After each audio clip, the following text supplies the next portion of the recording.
오늘은 우리가 읽었던 여호수아 17장 말씀을 통해 두 가지의 말씀의 은혜를 나누길 원합니다. 첫째는 우리가 어떤 상황 가운데라도 감사할 수 있는 근거가 어디에 있는지를 살펴보길 원하고, 둘째는 우리는 연약하고 앞으로도 쭉 연약할 것이지만 연약한 우리를 통해 그 일하실 하나님을 믿음으로 쫓는 그 온전한 믿음으로 쫓는 삶의 기쁨과 그 기쁨 가운데 하나님의 역사를 또 누리기를 결단하는 또 그 시간이 있기를 원합니다. 먼저 함께 나누고 싶은 것은 오늘 본문을 통해 오늘 우리의 삶 가운데 우리의 삶의 어떤 모습으로 살아가든지 하나님 아버지께 감사해야 할 그 근거가 우리 어디에서 찾을 수 있는지를 함께 나누기를 원합니다. 오늘 본문은 우리 읽었던 것처럼 요셉 자손이 여호수아를 찾아와서 그들을 위한 그 지파를 위한 추가적인 땅을 구하고 있습니다. 그런데 오늘 말씀을 읽어보면 이미 하나님께서 그들에게 주신 것에 대해 감사는 보이지 않고 그들이 얻지 못하는 것에 대한 불평으로 나아가고 있는 요셉 자손을 볼 수 있습니다. 14절에서 요셉 자손은 하나님께서 그들을 큰 민족으로 만드셨다라고 말합니다.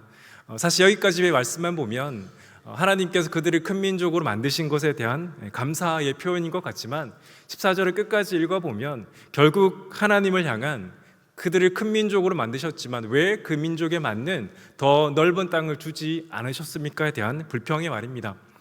여호수아 17장 14절의 말씀을 제가 다시 한번 읽겠습니다. 요셉 자손이 여호수아에게 말하여 이르되 여호와께서 지금까지 내게 복을 주심으로 내가 큰 민족이 되었거늘 당신이 나의 기업을 위하여 한 제비 한 분기드로만 내게 주심은 어찌 함이니이까 하니. 아멘. 즉 요셉 자손의 말은 하나님께서 이미 그들에게 주신 그 땅 이외에 더 넓은 땅을 왜 주시지 않으셨냐라는 것입니다. 즉 하나님께서 그들을 향해 주신 축복은 잊어버리고 이미 주지 않으신 것에 대한 불평이 요셉 자손의 말에 있는 것입니다. 방금 지도가 나왔는데 다시 한번 지도를 보여주시겠습니까? 잘 보이시나요? 네, 우리 저희 새벽 말씀 기도의 여호수아 말씀을 살펴보고 있습니다. 저 지도는 이스라엘 12지파가 하나님께서 가나안 땅에 주신 그 땅을 분배받은 결과입니다. 그 가운데 오늘 요셉 지파는 가운데 있는 므낫세와 에브라임 지파, 그리고 요단 동편에 있는 므낫세 반 지파입니다. 저 지도를 보셔도 아시는 것처럼 그들이 받은 땅은 결코 작지 않았습니다. 므낫세가 받은 땅, 에브라임 지파가 받은 땅, 그리고 요단 동편에 므낫세 반 지파가 받은 땅은 결코 다른 지파와 비교해 보아도 결코 적지 않았음을 알 수 있습니다. 지도는 내려주셔도 됩니다. 물론 요셉 지파를 제외한 다른 지파가 그들이 받은 땅에 대해 어떻게 반응하였는지에 대한 결과는 성경이 기록하고 있지는 않습니다. 그러나 그럼에도 요셉 지파는 이미 그들이 충분한 땅을 받았음에도 하나님께서 주신 그 약속의 땅 가나안 땅에서 다른 지파와 비교해도 좋은 땅을 받았음에도 이미 그들은 받은 것에 대한 감사가 아니라 받지 못한 것에 대한 원망과 불평으로 나아가고 있다는 것입니다. 사랑하는 동산의 영가족 여러분, 이스라엘 지파가 그 가나안 땅에서 그 땅을 어떻게 분배받았습니까? 여호수아 14장을 보면 하나님께서 그 땅을 분배시킨 방법에 대해 우리에게 보여줍니다. 여호수아 14장 1절과 2절의 말씀입니다. 이것은 이스라엘 자손이 가나안 땅에서 받은 기업 곧 제사장 엘르아살과 눈의 아들 여호수아와 이스라엘 자손 지파의 족장들이 분배한 것이라. 여호와께서 모세에게 명령하신 대로 그들의 기업을 제비 뽑아 9지파와 반 지파에게 주었으니. 여호수아 14장의 말씀은 이스라엘 12지파의 그 땅 분배는 이스라엘 지도자 여호수아와 제사장 엘르아살 그리고 지파가 마음대로 땅을 분배하는 것이 아니라 하나님께서 여호수아에게 명령하시고 모세에게 명령하시고 그 모세가 여호수아에게 명령한 대로 그 땅의 분배가 이루어진 것입니다. 즉 각 지파의 땅 분배는 하나님께서 각 지파에 가장 알맞은 땅을 그들에게 주셨던 것입니다. 그런데 요셉 지파가 받은 땅은 우리가 지도로 확인하는 것처럼 다른 지파와 비교해도 결코 작지 않은 땅이었지만 그들은 이미 받은 것에 대한 감사가 아니라 받지 못하는 것에 대한 불평과 원망으로 나아가고 있습니다. 오늘 말씀을 보면 자신들에게 땅을 더 달라고 찾아오는 그 요셉 지파를 향해 너희가 땅을 개척하라고 말합니다. 사진을 보여주시겠습니까? 저 땅은 여호수아가 요셉 지파가 찾아와서 자신들에게 땅을 더 달라고 했을 때 너희가 땅을 더 개척하라고 한 땅입니다. 우리가 저 사진을 보아도 개척하기 쉽지 않은 땅으로 보이는 것이 분명하기는 합니다. 그래서 우리는 이 사진을 보는 것처럼 요셉 지파의 마음을 이해하지 못하는 것은 아닙니다. 그러나 그럼에도 불구하고 그들은 잊지 말아야 했습니다. 요셉 자손이 어떻게 가나안 땅으로 들어왔고 그들이 어떻게 가나안 땅 가운데 에브라임과 므낫세 반지파의 땅을 받게 되었느냐라는 것입니다. 사진은 내려주셔도 됩니다. 사랑하는 성도 여러분, 요셉 지파가 어떻게 가나안 땅에 들어왔습니까? 어떻게 그 가나안 땅 중에 에브라임과 므낫세 반지파가 하나님으로부터 그 땅을 분배받았습니까? 성경을 보면 이스라엘 지파가 잘 싸워서 그들이 땅을 정복했다는 기록은 단 한 절도 기록되어 있지 않습니다.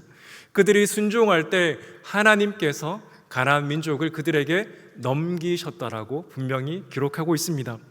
즉 가나안 땅은 이스라엘 백성들이 잘 싸워서 쟁취한 땅이 아니라 그들이 하나님의 말씀에 순종할 때 하나님께서 그 땅을 이스라엘 민족에게 선물로 주신 언약의 결과로 그들에게 주신 땅인 것입니다. 그런데 마치 요셉 자손은 그들이 잘 싸워서 그들이 잘해서 땅을 얻은 것처럼 여호수아를 찾아와서 더 많은 땅을 요구하고 있는 것입니다. 사랑하는 동산의 영가족 여러분, 오늘을 살아가는 우리는 어떻습니까? 우리는 오늘 본문의 요셉 지파와 같이 반응할 때는 혹시 없습니까?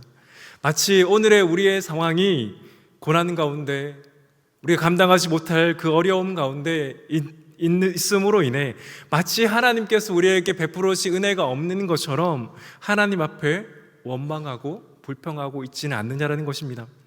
물론 우리는 요셉 지파를 충분히 이해할 수 있습니다. 우리 역시 연약한 하나님의 자녀들이기 때문입니다. 그러나 그럼에도 불구하고 우리는 현재 우리가 마주하고 있는 그 상황이 어떠하다 할지라도 마치 그 상황으로 인해 하나님께서 지금까지 우리에게 베풀어 주신 은혜가 없는 것처럼 반응해서는 안 된다라는 것입니다. 오늘 우리의 호흡과 재정, 우리의 가정과 일터, 자녀들, 우리 동산교회에 이르기까지 하나님께서 주시지 않은 것은 단 하나도 없습니다. 우리는 믿음으로 이것을 고백할 수밖에 없습니다. 오늘 우리가 누리고 있는 것들 중에 하나님께서 주시지 않은 것이 있습니까? 우리가 오늘 누리고 있는 그 모든 것은 우리의 생명까지도 다 하나님께서 우리에게 선물로 주신 것입니다. 하나님께 주셨기에 우리는 오늘도 누리고 그 은혜대로 이 땅을 살아가고 있는 것입니다. 사랑하는 성도 여러분, 저와 여러분 삶 가운데 어떤 어려움이 있습니까? 어떤 어려움 때문에 마치 요셉 지파와 같이 마치 하나님이 주신 것은 없는 것처럼 그 은혜를 잊어버리고 불평과 원망으로만 나아가는 것들이 있습니까? 그때 우리는 잊지 말아야 합니다. 지금 우리가 누리고 있는 그 모든 것들, 지금 우리가 받고 있는 모든 것들은 하나님께서 은혜로 주셨음을 우리는 잊지 말아야 될 줄 믿습니다. 나아가 우리는 혹 우리에게 도무지 감사할 제목이 없다 할지라도 우리에게는 하나님을 향한 근원적인 감사의 제목이 있습니다. 시편 118편 28절의 시편 기자는 이렇게 고백했습니다. 주는 나의 하나님이시라 내가 주께 감사하리이다. 주는 나의 하나님이시라 내가 주를 높이리이다. 우리가 당연하게 고백하는 이 나의 하나님이라는 고백은 당연한 고백이 아닙니다. 시편 기자의 당시 이 고백을 할 수 있었던 민족은 이스라엘 백성들밖에 없었습니다. 당시 이스라엘 백성들이 아닌 이방 민족들은 하나님을 향해 나의 하나님이라고 결코 고백할 수 없었습니다. 그렇다면 그들이 어떻게 하나님을 나의 하나님으로 고백할 수 있었습니까? 그것은 하나님께서 그들을 자기 백성, 자기 민족으로 삼아 주셨기 때문입니다. 마태복음 6장에서 우리가 잘 알고 있는 주기도문의 고백도 마찬가지입니다. 마태복음 6장 9절에서 예수님은 이렇게 기도하라고 하시면서 이렇게 말씀하셨습니다. 그러므로 너희는 이렇게 기도하라. 하늘에 계신 우리 아버지요. 우리가 어떻게 하늘에 계신 하나님을 우리 아버지라고 부를 수 있습니까? 우리가 당연하게 여기고 고백하는 하늘에 계신 우리 아버지라는 고백은 동일하게 당연한 고백이 아닙니다. 우리는 지금 라이프 투게더 시즌을 지나고 있습니다. 우리가 어떻게 하나님을 우리 아버지라고 고백할 수 있습니까? 우리가 어떻게 그 하나님의 영광을 보여달라고 기도할 수 있습니까? 그것은 그 예수 그리스도를 통해 우리가 하나님의 자녀로 구원받은 그 은혜 때문이 아닙니까? 사랑하는 여러분, 오늘도 우리는 하나님의 은혜로 살아가고 있음을 기억하시기를 간절히 소원합니다. 저와 여러분의 상황에 어떠한 어려움과 환란이 있다 할지라도 우리의 입술에 감사의 고백이 있는 것은 우리의 삶 가운데 주신 그 근원적인 감사의 제목이 우리에게 있기 때문입니다. 하나님을 나의 하나님으로 부르고 하나님을 우리 아버지라고 부를 수 있는 그 고백은 당연한 것이 아님을 다시 한번 기억하시는 이 라이프 투게더 시즌 가운데 영혼 구원을 위해 간절히 기도하는 가운데 우리가 먼저 은혜 받았음을, 우리가 먼저 그 하나님의 영광을 보았기에 기도하며 나갈 수 있는 것이 얼마나 큰 은혜임을 기억하며 나가시는 저와 여러분 되기를 간절히 소원합니다. 그래서 우리는 요셉 지파처럼 마치 우리의 상황이 만족하지 못하는 것처럼 여겨지는 그 상황일지라도 그럼에도 우리는 먼저 감사의 제목을 찾아야 합니다. 그때 우리는 가만히 서서 하나님께서 우리에게 어떤 은혜를 베풀어 주시는지를 보아야 합니다. 지금까지 베풀어 주신 모든 은혜, 그 모든 은혜를 넘어 우리의 삶 가운데 주신 그 근원적인 은혜, 하나님을 나의 하나님, 하나님을 우리의 아버지라고 부를 수 있는 그 은혜가 그 놀라운 하나님의 영광 가운데 주어졌음을 기억하며 먼저 우리의 삶 가운데 오늘 본문을 통해 정말 감사할 제목을 찾으시는 저와 여러분 되기를 예수 그리스도 이름으로 간절히 축원합니다. 오늘의 이 말씀이 오늘 본문을 통해 나누는 첫 번째 은혜였습니다. 다음으로 우리가 나눌 것은 하나님은 오늘도 우리의 삶 가운데 순종을 통해 하나님을 온전히 쫓는 그 삶으로 나오기를 원하신다라는 것입니다. 오늘 본문에서 여호수아는 요셉 자손이 그들 요셉 자손의 불만에 대해 너희가 있는 산지가 좁으면 너희는 스스로 개척하라고 말합니다.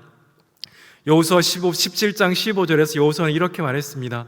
여호수아가 그들에게 이르되 내가 큰 민족이 되므로 에브라임 산지가 내게 너무 좁을진데 브리스 족속과 르바임 족속의 땅 삼림에 올라가서 스스로 개척하라 하니라. 여호수아 이 말에 대해 요셉 자손은 이렇게 고백합니다. 여호수아 17장 16절의 말씀입니다. 요셉 자손이 이르되 그 산지는 우리에게 넉넉하지도 못하고 골짜기 땅에 거주하는 모든 가나안 족속에게는 베스안과 그 마을들에 거주하는 자이든지 이스라엘 골짜기에 거주하는 자이든지 다 철병거가 있나이다 하니. 요셉 자손의 말은 이러한 말입니다. 여호수아 당신이 말하는 그 땅은 우리의 보기에도 좋지 않아 보일 뿐 아니라 그 땅은 우리에게 넉넉하지 못합니다. 나아가 그 땅에 거주하는 가나안 민족에게는 다 철병거가 있습니다. 즉 그 땅은 결코 우리가 쟁취할 수 없는 땅임을 분명히 말하고 있는 것입니다. 그런데 지금 요셉 자손이 하는 말이 아이러니한 것이 무엇입니까? 가나안 땅의 남쪽과 북쪽 그 모든 가나안 땅을 정복하게 하실 때 그 땅을 정복하게 한 힘은 그들에게 있었던 것이 아니라 하나님께 있었습니다. 그들이 순종할 때 하나님께서 그 가나안 땅을 넘겨주셨던 것입니다. 그런데 지금 요셉 자손은 마치 그들이 싸워서 가나안 땅을 얻은 것처럼 착각하며 철병거를 볼 때 우리는 결코 이길 수 없습니다라고 고백하고 있는 것입니다. 여기서 요셉 자손의 문제는 두 가지입니다. 첫째는 직전까지 그 가나안 땅을 정복하게 하셨던 그 하나님의 전능하심을 잊어버렸다는 것이고, 둘째는 그 하나님을 잊어버리고 하나님의 말씀에 순종하기를 주저하며 두려워하고 있다는 것입니다. 가나안 정복 전쟁은 우리가 잘 아는 것처럼 그들이 얼마나 잘 싸워야 했던 전쟁이 아닙니다. 그들의 군사가 얼마나 많은지의 여부가 달렸던 것도 아닙니다. 하나님의 말씀에 순종하는가 순종하지 않는가에 따라 그 가나안 정복 전쟁의 승리가 결정되었습니다. 오늘 살아가는 우리 역시 그런 모습을 볼 때가 있지 않습니까? 우리 역시 그 하나님의 놀라운 역사를 잊어버리고 그 잊어버릴 뿐 아니라 그 하나님의 말씀에 순종하기를 두려워하며 살아갈 때가 저 역시 너무나 많음을 고백합니다. 물론 우리가 세상에서 하나님의 말씀대로 살아가는 것은 결코 쉽지 않습니다. 그래서 여호수아를 시작하며 열었던 하나님께서 여호수아에게 하셨던 그 말씀은 하나님의 말씀에 순종하기를 담대하라고 분명하게 말씀하셨습니다. 여호수아 1장 8절에서 하나님이 여호수아에게 이렇게 말씀하셨습니다. 오직 강하고 극히 담대하여 나의 종 모세가 내게 명령하는 그 율법을 다 지켜 행하고 우로나 좌로나 치우치지 말라. 그리하면 어디로 가든지 형통하리라. 아멘. 이 여호수아 1장 8절의 말씀은 너희가 가나안 땅 백성과 싸울 때에 두려워하고 후회하지 말고 강하고 담대하라는 것이 아니라 하나님의 말씀을 듣고 지키기에 강하고 극히 담대하라고 하셨던 것입니다. 사실 우리의 마음속에는 저 역시 마찬가지입니다. 우리가 굳이 싸우지 않아도, 굳이 순종하지 않아도 하나님께서 그저 먼저 좋은 것을 주시기를 원하는 마음이 우리 가운데 있는 것이 사실입니다. 물론 하나님께서는 충분히 그럴 만한 능력을 가지고 계십니다. 능력이 없어서 우리에게 순종하라고 말씀하는 것이 아닙니다. 지금까지 가나안 전쟁을 보면 그 모든 가나안 전쟁은 하나님께서 그들에게 넘겨주셨던 전쟁입니다. 그러나 그 전쟁을 바라볼 때 하나님께서 그들에게 먼저 요구하시는 것은 먼저 너희가 순종하라는 것입니다. 하나님께서는 하나님 백성들에게 오늘 본문에서나 오늘을 살아가는 우리에게서나 하나님의 말씀을 듣고 그 말씀에 순종하여 발걸음을 떼기를 원하신다는 것입니다. 하나님은 그저 가만히 있어도 우리에게 모든 것을 주실 수 있는 분이시지만 그럼에도 하나님은 먼저 우리에게 믿음으로 말씀을 듣고 그 말씀에 순종하여 자신 앞에 나오기를 원하신다는 것입니다. 결국 하나님께서는 그 순종을 통해 우리가 하나님을 더 알아가고 인격적인 하나님과 교제하기를 원하시는 것이 하나님 아버지의 마음이라는 것입니다. 사무엘상 17장을 보면 그 아버지 다윗을 배반한 압살롬이 다윗 왕을 추종하기에 앞서 두 사람의 모서로부터 전략을 듣는 장면이 나옵니다. 그 두 사람은 아히도벨과 후세입니다. 그때 하나님께서는 아히도벨의 계략이 아니라 다윗의 사람 후세의 계략을 듣게 하셔서 다윗을 그 환난 중에서 구원하게 하시는 장면이 나옵니다. 그런데 사무엘하 17장을 읽어보면 이 후세가 다윗에게 그 소식을 전하는 장면이 이어집니다. 그런데 그 장면을 보면 마치 조금만 일이 잘못되어도 다윗이 죽을 수도 있을 것 같은 착각을 우리는 그 말씀을 통해 겪게 합니다. 조금 말씀을 길긴 하지만 사무엘하 17장 15절부터 22절의 말씀을 제가 빠르게 읽도록 하겠습니다. 이에 후세가 사독과 아비아달 두 제사장에게 이르되 아히도벨이 압살롬과 이스라엘 장로들에게 이러이러하게 계략을 세웠고 나도 이러이러하게 계략을 세웠으니 이제 너희는 빨리 사람을 보내 다윗에게 전하기를 오늘 밤에 광야 나루터에서 자지 말고 아무쪼록 건너가소서 하라. 혹시 왕과 그를 따른 모든 백성이 몰사할까 하노라니라. 그때 요나단과 아히마아스가 사람이 볼까 두려워하여 감히 성에 들어가지 못하고 에드로길가에 머물고 어떤 요정은 그들에게 나와서 말하고 그들은 가서 다윗 왕에게 알리더니 한 청년이 그들을 보고 압살롬에게 알린지라. 그 두 사람이 빨리 달려서 바울이 어떤 사람의 집으로 들어가서 그의 뜰에 있는 우물 속으로 내려가니 그 집 여인이 덮을 것을 가져다가 물아기를 덮고 찢은 곡식을 그 위에 널매 전혀 알지 못하더라. 압살롬의 종들이 그 집에 와서 여인에게 묻되 아히마아스 요나단이 어디 있느냐 하니 여인이 그들에게 이르되 그들이 시내를 건너가더라 하니 그들이 찾아도 만나지 못하고 예루살렘으로 돌아가니라. 그들이 간 후에 두 사람이 우물에서 올라와서 다윗 왕에게 가서 다윗 왕에게 말하여 이르되 당신들 일어나 빨리 물을 건너가소서. 아히도벨이 당신들을 해하려고 이러이러하게 계략을 세웠나이다. 다윗이 일어나 모든 백성과 함께 요단을 건널세 새벽까지 한 사람도 요단을 건너지 못한 자가 없었더라. 아멘. 다윗의 사람 후세는 다윗에게 그 위기에 처한 다윗에게 소식을 전하기 위해 요나단과 아히마아스를 보냅니다. 그런데 이 요나단과 아히마아스가 떠났다는 소식이 들려지고 그들을 쫓기 위해 또 사람들이 따라갑니다. 그때 그들은 바울임의 어떤 사람의 집으로 들어갔고 그의 집에 있는 우물에 숨고 그 여인이 찐 곡식을 그 위에 널어서 숨겨줍니다. 이 압살롬의 종들이 찾아오지만 그 여인은 거짓으로 그들을 구해주고 그 두 종은 다윗에게 가서 그 소식을 전하고 다윗은 요단강을 건너서 단 한 사람도 죽지 않은 그 이야기가 사무엘하 17장의 이야기입니다. 그런데 그 말씀을 보면 우리는 여러 가지 생각을 할 수 있습니다. 왜 하나님께서는 이 위기의 상황 가운데 다윗에게 직접 말씀하시지 않으셨는가입니다. 또 요나단과 아히마스를 보냈으면 그들을 지켜주실 수 있으셨는데 왜 압살롬의 종의 눈에 띄게 하셨는가입니다. 그보다 앞서 우리는 압살롬이 다윗을 배반하지 못하도록 막으셨을 수도 있으셨습니다. 그러나 하나님께서는 그 모든 상황을 허용하셨고 그 가운데 다윗을 구원하셨는데 그 구원은 각 사람의 순종을 통해 하나님의 일을 이루어 가심을 사무엘하 17장은 분명하게 보여줍니다. 만약 들켜서 다윗에게 그 소식이 전해지지 못했으면 어떻게 하나라고 우리는 생각할 수 있지만 하나님은 그때 또 다른 방법, 또 다른 사람을 통해 자신의 종을 분명히 구원하셨을 것입니다. 즉 하나님은 자신의 구원 역사를 이루어 가시지만 순종하는 그 한 사람 한 사람의 순종을 통해 오늘도 그 일을 이루어 가신다는 것입니다. 오늘 본문도 마찬가지입니다. 하나님께서는 이스라엘 백성들의 가나안 땅을 주셨고 오늘 본문에서 요셉 지파가 요청하는 그 땅 역시 그들에게 주실 것입니다.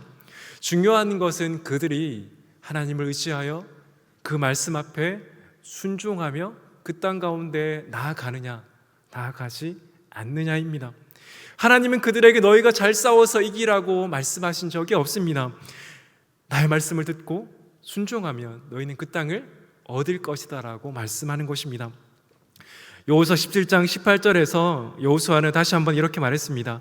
그 산지도 내 것이 되리니 비록 삼림이라도 내가 개척하라. 그 끝까지 내 것이 되리라. 가나안 족속이 비록 철병거를 가졌고 강할지라도 내가 능히 그를 쫓아내리라 하였더라. 아멘. 그러나 요셉 자손은 현재 그들의 눈에 보인 그 철병거가 두려워 나아가지 못하고 있습니다. 그렇다면 동일한 상황 중에 있었던 갈렙은 어떻게 했습니까? 요셉 지파와 같이 우리의 눈에 보이는 상황을 인해 마치 하나님께서 일하지 않는 것처럼 느껴질 수도 있는 그 상황 가운데 우리는 동일한 상황이지만 다른 반응을 했던 인물 갈렙을 만날 수 있습니다. 여호수아 14장에서 유다 지파 자손 갈렙은 여호수아를 찾아와 고백합니다. 그때 갈렙은 여호수아 14장 12절에서 이렇게 고백하였습니다. 우리 여호수아 14장 12절의 말씀을 한 목소리로 합독하여 읽도록 하겠습니다. 시작. 그날에 여호와께서 말씀하신 이 산지를 당신도 그날에 들으셨거니와 그곳에는 아락 사람이 있고 그 성읍들은 크고 견고할지라도 여호와께서 나와 함께 하시면 내가 여호와께서 말씀하신 대로 그들을 쫓아내리이다 하니. 아멘. 갈렙은 어떻게 말했습니까? 여호수아에게 이 산지를 달라고 말하면서 그 땅은 아낙 자손이 있는 땅이라고 말합니다. 그들이 사는 성읍은 크고 견고한 성이었습니다. 마치 오늘 본문에서 철병거가 있다고 두려워했던 그 요셉 자손처럼 갈렙이 마주한 가나안의 민족들 역시 다르지 않았습니다. 그러나 동일한 반응 가운데, 상황 가운데 갈렙은 전혀 다른 반응을 했습니다. 자신의 힘으로 싸울 수 없는 상황은 동일했지만 갈렙은 그 가운데 하나님께서 함께 하시면 그들을 능히 쫓아낼 것을 고백하고 있습니다. 그래서 여호수아 기자는 여호수아 14장 14절에서 그 결과, 말씀에 순종한 결과에 대해 이렇게 고백합니다. 헤브론이 그니스 사람 여분네 아들 갈렙의 기업이 되어 오늘까지 이르렀으니 이는 그가 이스라엘 하나님 여호와를 온전히 쫓았음이라. 아멘. 갈렙이 헤브론을 어떻게 얻었습니까? 갈렙이 헤브론을 얻은 이유는 다른 이유가 없습니다. 그가 용맹해서도 아니고 그의 계략이 좋아서도 아니고 그의 경험이 좋아서도 아니고 그의 무기가 좋아서도 아니고 그가 여호와 하나님을 온전히 쫓았기 때문임을 분명히 고백하고 있습니다. 사랑하는 성도 여러분, 오늘을 살아가는 우리 삶의 현장도 다르지 않습니다. 여전히 세상은 하나님보다 세상이 더 크다라고 우리에게 말하고 있습니다. 그래서 우리가 하나님의 말씀대로 순종할 때 사단은 그 말씀에 순종하지 못하도록 우리를 두렵게 만듭니다. 그 말씀에 순종해도 과연 무슨 소용이 있겠냐라고 우리를 두렵게 하는 것이 사탄의 유혹과 속삭임입니다. 그때 우리는 어떻게 해야 합니까? 그 두려움 가운데 우리는 어떻게 해야 합니까? 여호수아 1장 8절의 말씀처럼 우리는 그때 하나님의 말씀대로 살아가기에 강하고 극히 담대해야 하는 것입니다. 그래서 우리는 우리의 눈을 들어 하나님을 바라보아야 하는 것입니다. 갈렙과 같이 하나님을 온전히 쫓는 삶으로 우리는 나아가야 하는 것입니다. 그런데 중요한 것은 여기에서 하나님을 온전히 쫓는다는 것이 과연 무엇이냐라는 것입니다. 하나님을 온전히 쫓는다는 것이 무엇일까요? 이 하나님을 온전히 쫓는다는 것이 이 갈렙처럼 아무런 실수도 하지 않고 위대한 그 인물처럼 살아가야만 하나님을 온전히 쫓는 것일까요? 하나님을 온전히 쫓는다는 것은 다른 것이 아닙니다. 하나님께서 오늘 우리에게 보내주신 그 가정과 일터, 오늘 우리가 만나는 모든 그 순간순간 가운데 하나님께서 말씀하신 그 말씀을 붙들고 말씀을 우리에게 말씀하기에 그 말씀 가운데 순종하며 나아가는 것입니다. 우리가 샘모임 교제에서 나누고 있는 그 샘모임 교제의 마지막 질문은 이번 한 주를, 그래서 이 말씀대로 나눈 이번 한 주를 어떻게 살아갈 것인가에 대한 실천, 그 적용에 대한 질문입니다. 그런데 우리가 이번 한 주를 어떻게 살아갈 수 있습니까? 말씀을 듣고 이번 한 주를 그 말씀에 적용하며 살아갈 때 우리는 어떻게 살아갈 수 있습니까? 뭔가 대단한 결단을 해야만 우리가 하나님을 온전히 쫓는 삶이 아닙니다. 때로 우리는 대단한 결단이 필요한 삶을 살아갈 때도 있을 것입니다. 그러나 우리의 일상의 삶 가운데 하나님을 온전히 쫓는다는 것은 오늘도 그 말씀 때문에 그 아주 작은 것 하나를 순종하며 순종의 걸음으로 나아가는 것입니다. 그렇게 할 때 우리는 그 말씀의 능력을 경험하며 살아가게 될 것입니다. 사랑하는 동산의 가족 여러분, 우리는 매일 선포되어지는 말씀과 우리가 일상생활 가운데 말씀을 읽으며 살아갑니다. 그 말씀은 지금도 살아서 역사하시는 하나님의 놀라운 말씀입니다. 그런데 그 말씀의 능력을 정말 우리의 삶 가운데 누리며 살아가기 위해서는 그 말씀 가운데 우리는 우리의 삶 가운데 말씀하시는 그 말씀대로 순종하기에 결단하고 살아가려고 애써야 하는 것입니다. 물론 우리는 우리의 힘으로 살아갈 수 없기에 성령의 충만함을 구해야 합니다. 그리고 성령을 의지하며 순종하며 나아갈 때 그것이 우리의 보기에 실패하든지 성공하든지 그것이 어떠하든지 상관없이 우리는 그 말씀의 순종함을 통해 하나님을 알아가고 하나님의 놀라운 능력을 우리가 경험하게 될 것입니다. 오늘 요셉 자손은 하나님께서 그들에게 행하셨던 것을 잊어버린 채 그들의 눈앞에 보이는 그 가나안 민족 때문에 두려워하며 떨고 있습니다. 물론 우리 역시 연약하기에 요셉 자손처럼 우리 눈앞에 있는 상황 때문에 두려워하며 떨며 있을 수 있습니다. 그것이 우리의 건강이 될 수도 있고 우리의 자녀가 될 수도 있고 우리의 재정의 모든 상황이 될 수도 있습니다. 이 땅을 살아가는 내내 우리는 그 연약함 가운데 나아갑니다. 그런데 하나님께서 우리에게 무엇을 말씀합니까? 그 상황 가운데 그 연약함을 보지 말고 지금까지 우리를 인도하신 그 하나님을 바라보라고 오늘도 우리에게 말씀하십니다. 그 갈렙처럼 하나님께서 우리와 함께 하시면 이 땅을 우리에게 주실 것임을 약속하셨던 그 갈렙처럼 우리에게 말씀하시기에 그 말씀에 따라 아주 작은 실천으로 나아가시는 저와 여러분 되시기를 간절히 소원합니다. 특별히 우리는 라이프 투게더 시즌을 보내고 있습니다. 우리가 작정한 태신자들, 그들을 이곳에 데려오기가 결코 쉽지 않습니다. 그러나 그들을 사랑하게 우리는 기도하며 또한 그들이 예수 그리스도를 믿고 구원받기를 간절히 소망하며 또한 나아가야 될 줄 믿습니다. 정말 그 은혜가 저와 여러분의 삶 가운데, 일터와 가정 가운데, 자녀 가운데 특별히 작정하며 기도하고 있는 우리의 가족들, 우리의 친지들, 우리의 모든 지인들 가운데 충만히 임하기를 예수 그리스도의 이름으로 간절히 축원합니다. 함께 말씀을 기억하며 기도하길 원합니다.